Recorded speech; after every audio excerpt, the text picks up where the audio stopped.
the National Broadcasting Company presents The Adventures of Sam Spade, Detective.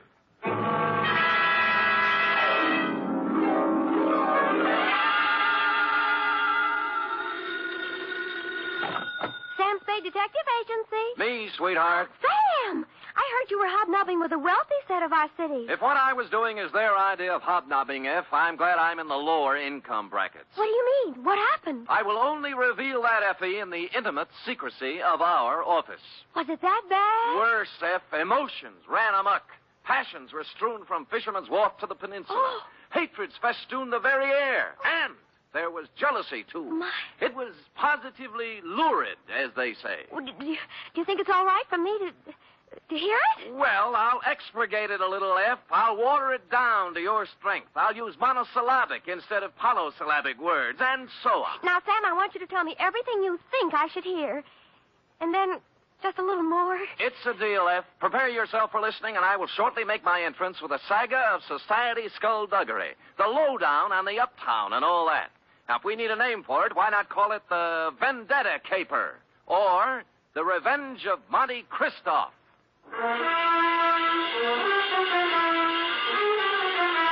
Transcribed for NBC, William Spear, radio's outstanding producer, director of mystery and crime drama, brings you the greatest private detective of them all in The Adventures of Sam Spade. You don't have to call, Sam. I'm right here. Let me take your coat. Well, Effie, isn't this sufficient of you? Now, be quiet and give me your coat. All right. Thank you. Now, I've oiled your chair so it won't squeak. Sit down. Well, you make me feel like an emotional invalid, but it's wonderful. And here, Oh, will miracles never cease? a double. Well. It's 8-year-old stuff. I had Friskin's drugstore send it up. Applejack, it's called. Applejack. Well, what brought it on, F? Why this particular polishing of the Applejack? Well, Come on, out with it. no, I just thought, well, you've been working with the rich people, and maybe you were handsomely compensated. Mm-hmm. And, my back salary? You're not mad, Sam? Well, as it happens, I did make a few dollars, and yours will be the first account settled. Oh, Sam! So, it wasn't me. It was the money all the time. No, Sam, no, I just... I accept your apology. To Lieutenant J.F. Randall, San Francisco Police Department, from Samuel Spade, license number 1375596. Subject, The Revenge of Monte Cristo. Monte Cristo? Is this a historical drama? Christoph. Cristoff. Oh. Monty. Monty. And it's still a historical drama.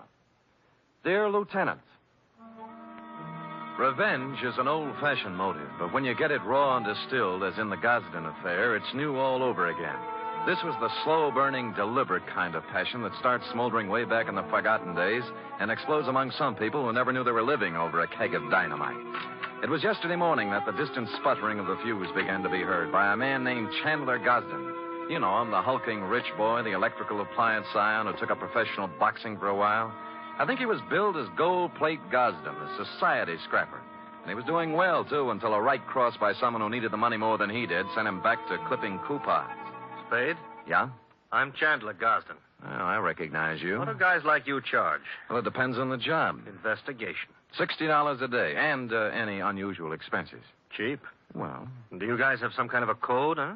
code? You know, like doctors. Do you keep things in confidence? Well, most of us do, including me. I don't suppose it'd make any big difference if it got out. I'm not afraid of him. I just as soon punch him in the mouth as look at him. Who? Monte Cristo. Heard of him? No. Moved into the peninsula, my neighborhood. Bought the Major Dunhill place. Oh, yeah, I know the estate. Must have cost plenty to buy. $250,000, I hear. But what's money these days? Everybody's got it. Yeah, isn't it awful? It's a tax scheme, I suppose. Ever since he moved into that ark of a house, he's been throwing parties. They're a cross between the last days of Pompeii and a Polish wedding. He invites hundreds of guests, everybody who is anybody. Disgusting. But it seems legal so far. He's been there 4 months throwing parties, inviting everybody in the phone book. Everybody but me. Well, maybe he just doesn't like you. What are you talking about? I'm one of the best-liked guys in the peninsula. Everybody likes me, little kids, cops, the guys at the country club. I never had an enemy in the world. Besides, I got Virginia. Oh, who's she? My wife. Oh. One of the sweetest little girls that ever came down the pike. Well, my apology. She was a bald one. Oh. year I married her, she was the social catch of the year among the women. Really? Yeah. So was I among the men. Well, Look, I got to tell you some more.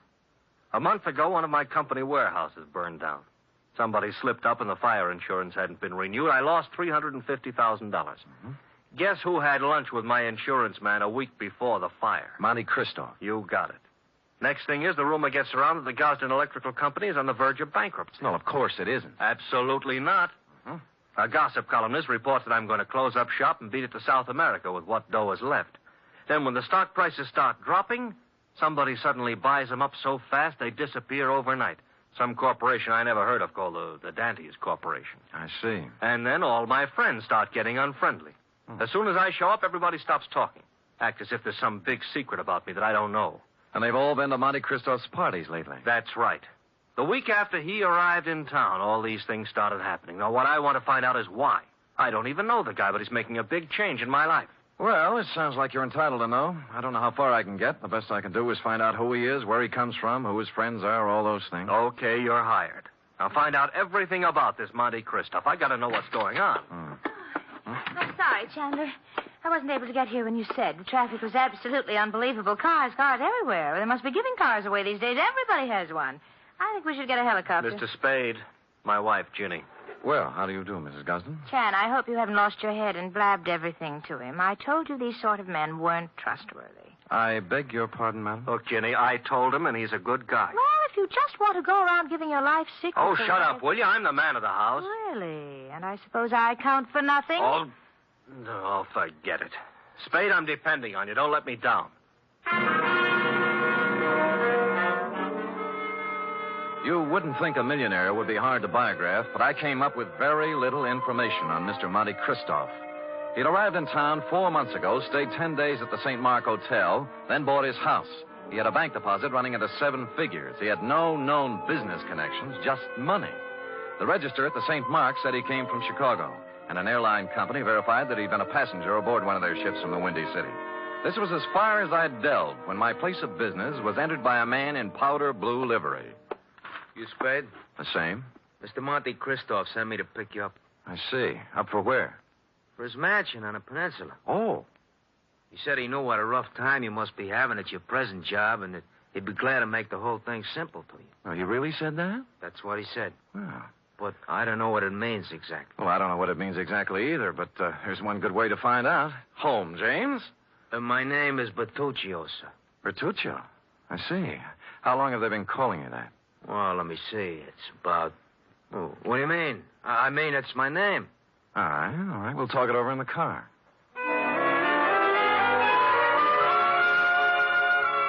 The car was long and blue and smooth. I'm as democratic as the next guy, and I would just as soon have ridden up front with Bertuccio, but no, he wouldn't hear of it. I had to ride in a back seat with a window of bulletproof glass separating us. And thus we rode down to the peninsula. We glided down elm-shaded streets and finally through the gate of Monte Cristo's estate. The driveway was lined with spring green poplars. The mansion door was opened by a rear admiral, and I was ushered in.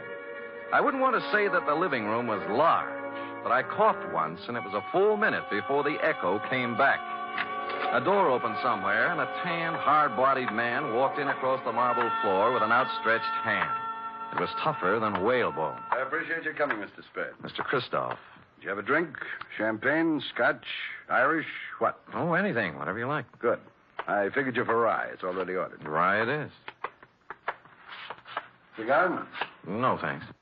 They're custom rolled Havanas, made expressly to my own taste. No, thanks anyway, but I have some beat-up cigarettes here, son. Oh, try mine. The King of England, I did him a favor once. He ships them over.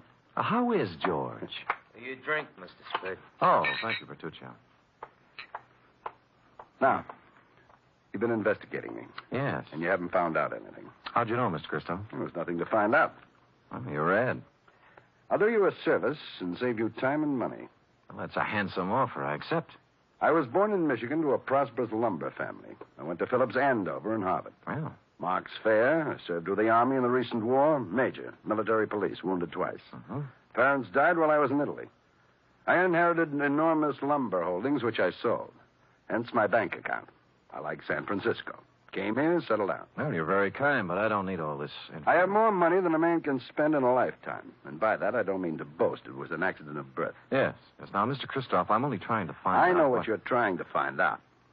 Chandler Gosden put you on my trail. Well, there's no need to deny it. And what would you take to get off my trail, Mr. Spade?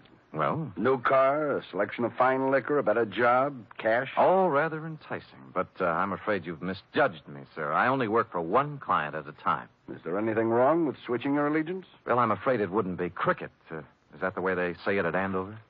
Very well. Huh. Then I'm afraid I've given you all the information I can about myself. Well, you've been very generous. But just one other thing. How long did you live in Chicago? Chicago? Yes. I never lived there. But you flew here from Chicago. Oh, that. I was just there on business. Uh-huh. Well, if you say so. Bertuccio is outside with a car.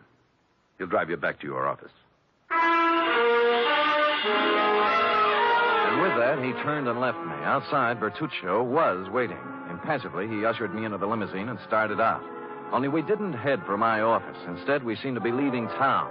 I banged on the glass between us, but Bertuccio didn't choose to answer. When we stopped at a light, I tried the doors, but they were both mysteriously locked. I was a prisoner in a moving jail. I made desperate signs to passers-by and traffic policemen I knew, but they just smiled and waved back at me. It was all very jolly. So I sat back and waited. About 20 or 30 miles out of town, we pulled onto a lonesome road and stopped. Here we are. Well, just where are we and why? Now, don't blow your top. Christoph told me to take you out here and to give you this. Oh? What's in the envelope? Money. $2,000 to be exact. Well, that's a lot of grands. They're going to do a lot for you. You're going to take it and keep going north. 48 hours will be long enough, just so you keep out of Frisco. Well, just so you know how I stand, I'm going back. You know, I was hoping you'd say that. Now I can do things my own.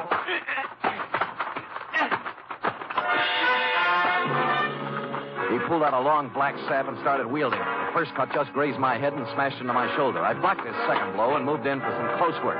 The third time he swung at me, his arm caught an overhead tree branch, and that was his undoing. He took 4 or 5 and then went down and out. I searched him, and his billfold revealed that he was Joseph Kowalski, late of Chicago, Illinois. The cards and addresses it contained left little doubt that Kowalski was in the rackets. I threw him in the car and drove back to town and police headquarters. He was awake by then, and I had to drag him into the hall. You want him locked up, Sam? What for? Assault and battery, assault with a deadly weapon, assault with intent to murder, mayhem, anything. You can't lock me up. I didn't do any of those things.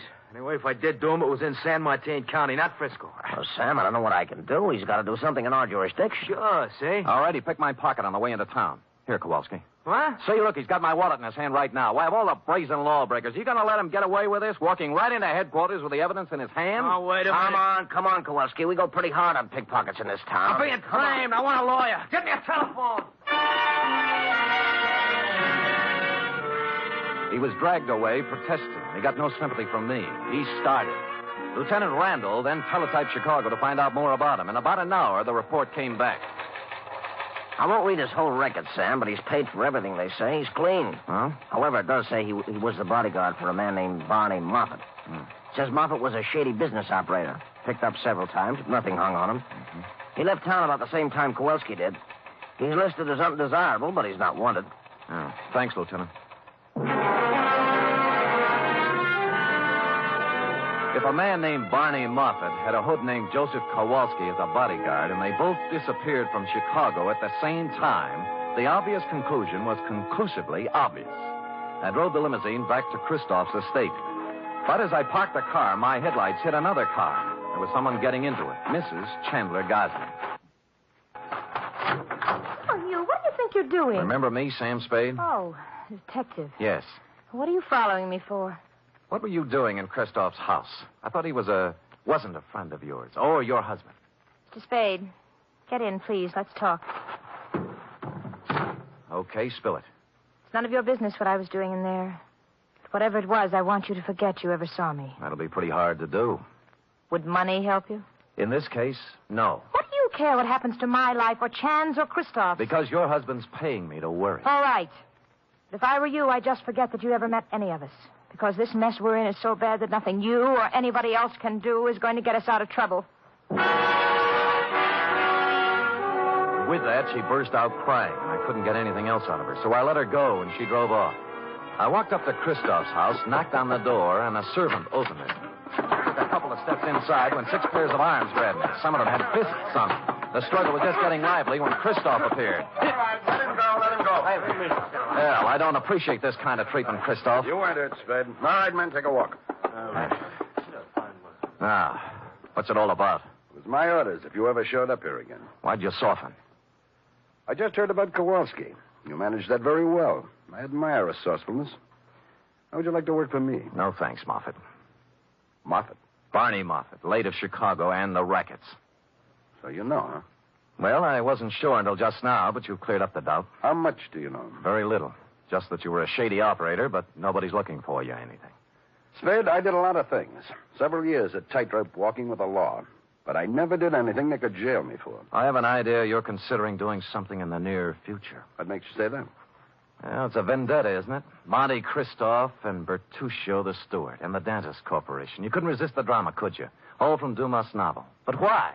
Why do you want to play the Count of Monte Cristo? What did Gosden do to you to merit all this revenge? Tomorrow. It'll be over tomorrow. And with that, he clutched at his heart and fell forward at my feet.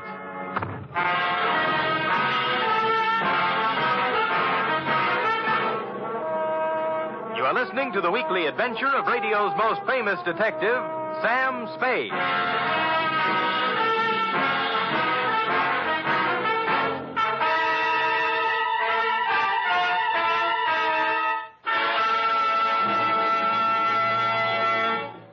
Three chimes mean good times on NBC. If you've been searching for mystery on Saturday night, put away your magnifying glass and follow these clues. Dial this NBC station tomorrow evening and listen for the chimes, and then you'll be off on a perilous trip with The Man Called X, starring Herbert Marshall. And if you've been searching for music, too, on Saturday, then Eileen Wilson is your dish as she stars in Your Hit Parade with Snooky Lanson and Raymond Scott's orchestra. And now back to the Vendetta Caper, or The Revenge of Monte Christoph, tonight's adventure with Sam Spade.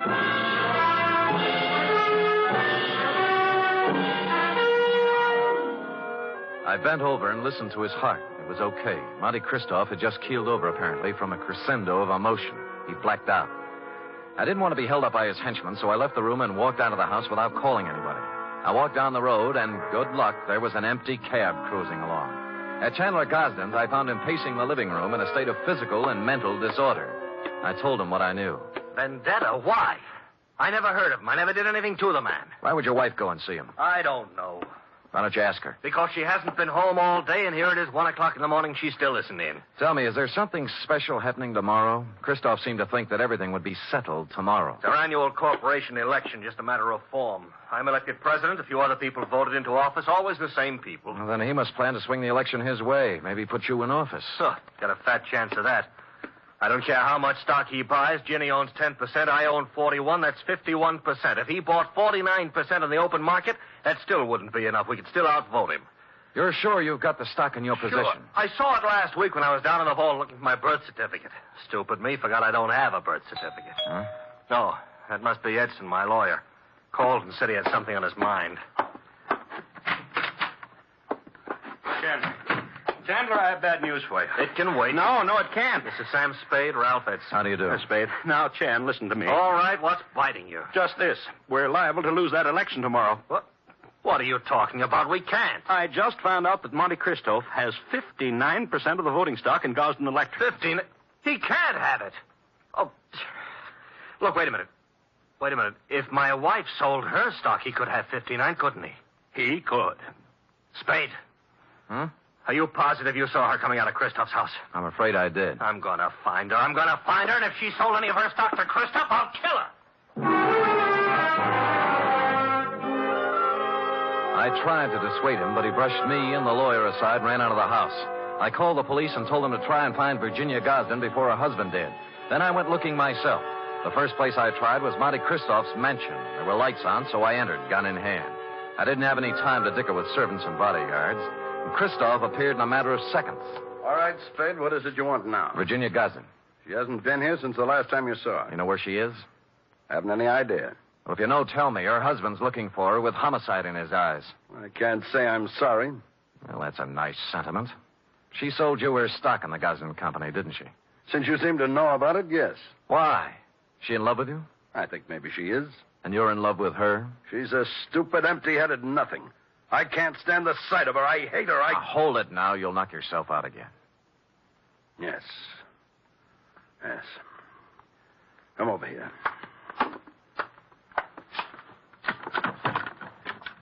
Take a good look at that. Now, it's a pillow. An ordinary pillow. So? You notice how dirty it is? Yeah. Notice that it isn't even stuffed with feathers. They were too good. It's stuffed with dirty cotton rags. Well? My father's head was lying on that pillow when he died. I've kept it ever since as a reminder of who killed him. Who did? A man named Elwood Gosden. A man who cheated and lied and stole everything he had in his life. Chandler's father, huh? Yes. My father and Elwood Gosden had a hardware store once. My father invented an electric iron. Ever heard of the Gosden iron? Yeah. It should have been the Moffat iron. Elwood Gosden stole the plans from my father, registered them first, and then drove my father out of business. He made a fortune out of it, and then went into other electrical appliances. Well, things are beginning to gel now. My father became a peddler and died poor and broke and ill. My mother died 20 years before she should have from overwork, while the Gosdens grew fat and respected on the Moffat brains. So you started your vendetta, huh? I started it the day my father died. I set out to make one thing in this world, money. And I made it in handfuls. You can look me up. Barney Moffat, Chicago. Gambling, black markets, gun running, slave trading, anything and everything that had a big profit in it. And then I set out for San Francisco to break that Creighton son of Elwood's and his whole family. And on the way, you lost a guy named Barney Moffat. What difference? Huh. Look, you've got money now and everything you need. Why go on with it? I don't care anything about money. I only want to use it against them. Do you know why I had all those parties? To buy stock from people. Yes. Stock in the Gosden Company. I've paid twice, 3 times what the shares were worth. But right now, I own 59% of the Gosden Enterprises. And tomorrow morning, when the two of us meet at the stockholders' meeting, I'm going to vote him out of office and take over the company. And then, I'm going to drive it right into bankruptcy. And you got Mrs. Gosden's stock by making her fall in love with you. I had to. Now, let's talk about it anymore. About Chandler Gosden. He's a man with a very short and violent temper. He might come gunning for you. That's just what I hope he does. Ask the man at the door to show you out.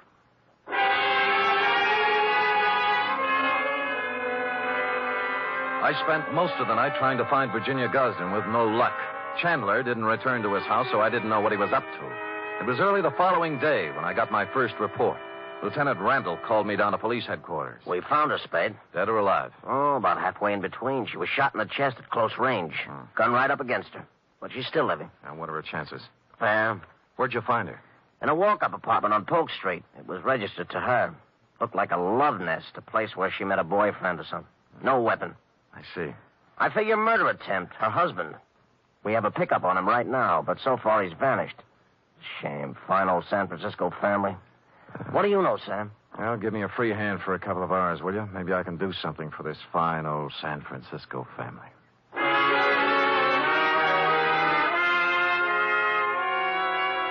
I had no more idea than the police where Chandler Gosden was at the moment, but I had a good idea where he might be later in the morning. I put a call into Ralph Edson, his lawyer. The stockholders' meeting of the Gosden Company was to be held at 11 o'clock at their executive offices.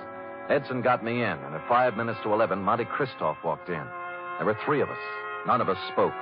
We just sat around a long, polished table, alternately watching the clock and the door. At 11:03, the door opened. Chandler Gosden stood there, rumpled, red-eyed, vicious. He had a gun. The first man who moves is going to get a bullet right in the face. Chandler, for heaven's sake. Shut up. Is that the gun you tried to kill your wife with? It's the gun, but I didn't try to kill her. She did it herself because he drove her to it. Me? Yeah, you, Christoph. You were meeting her in an apartment. Don't think I've been dumb. Put the gun away and let's get down to business. Are you kidding? I got the same gun she used on herself, and I'm going to use it on you. Well, stop talking and get it over with. You act as if you want me to do it. All right. Edson, Spade, clear out of here. Gosden, use your head. I said get out of here. Now go on. Okay, but don't take your eye off him. He's got a gun in his pocket. Don't worry, I won't. You were working for him. Working for him all along, everybody was. No, now listen to me. He wanted you to kill him. He doesn't care about himself. He just wanted you to be put away for murder. Spade, this is our affair, not yours. Now, look, both of you shut up and listen. This is a tough thing to try to settle something that's been boiling up in you, Moffat, ever since you can remember. You spent all of your grown-up life trying to get back at the wrong man. It appealed to some ironical sense of yours to carry out the Monte Cristo revenge story. Now, let me ask you this. You remember all about Monte Cristo and how he ruined the people who had ruined his life and how his father died heartbroken. But do you remember the end of that book?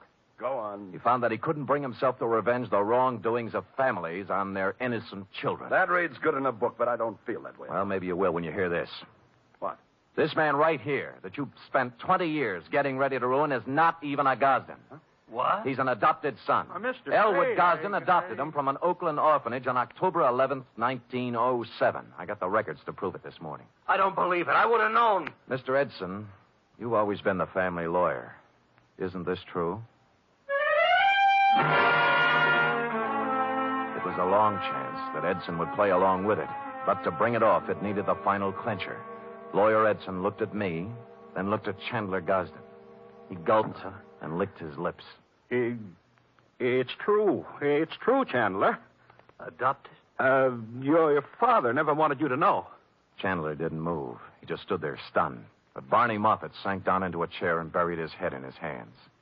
Edson and I looked at each other and waited. And finally, Christoph looked up and spoke. Start the meeting. Mr. Edson? I hereby declare the annual stockholders' meeting of the Gosden Company open. Mr. Gosden? I don't care what happens now.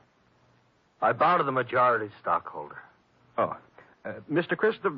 I beg your pardon, Mr. Moffat? As the majority stockholder, I vote that the chairmanship of the Gosden Electrical Corporation remain as it has for the past 20 years with Chandler Gosden.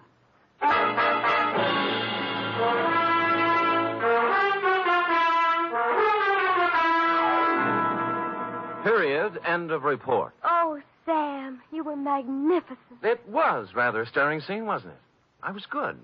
But it was superb. It really was. Mm-hmm. Did he sign over the stock and everything? Oh, he did indeed. Oh. Sam, do you think the world will ever get to a time when everybody has all he wants? And instead of trying to get more, everybody spends his time just trying to enjoy life? Well, you know best, Effie. Do you really believe that, Sam? Well, you've got to believe something. It's better than nothing. I guess. I have a theory, too, Sam. Well, spout it out. Well, if everybody in the world picks somebody else to be nice to, there'll never be any more trouble anywhere. How do you figure that? Well, before you can be nice to somebody, you have to think nice thoughts. See? And once you start thinking nice thoughts, well, you can see how silly the bad ones are. Effie, come here. You know, I might just put you up as a candidate for a chair of philosophy at Columbia. Oh, Sam. I know who you picked out to be nice to. Me. True. And I picked you. Good night, Sam. Good night, sweetheart.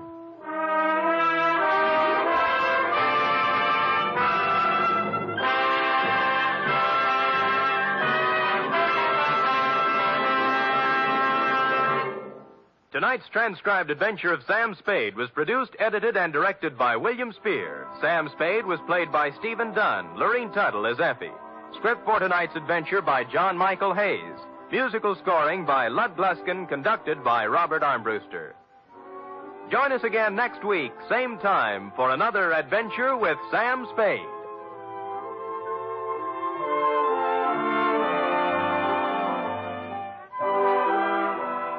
Tomorrow, Dennis Day and Judy Canova entertain you on NBC.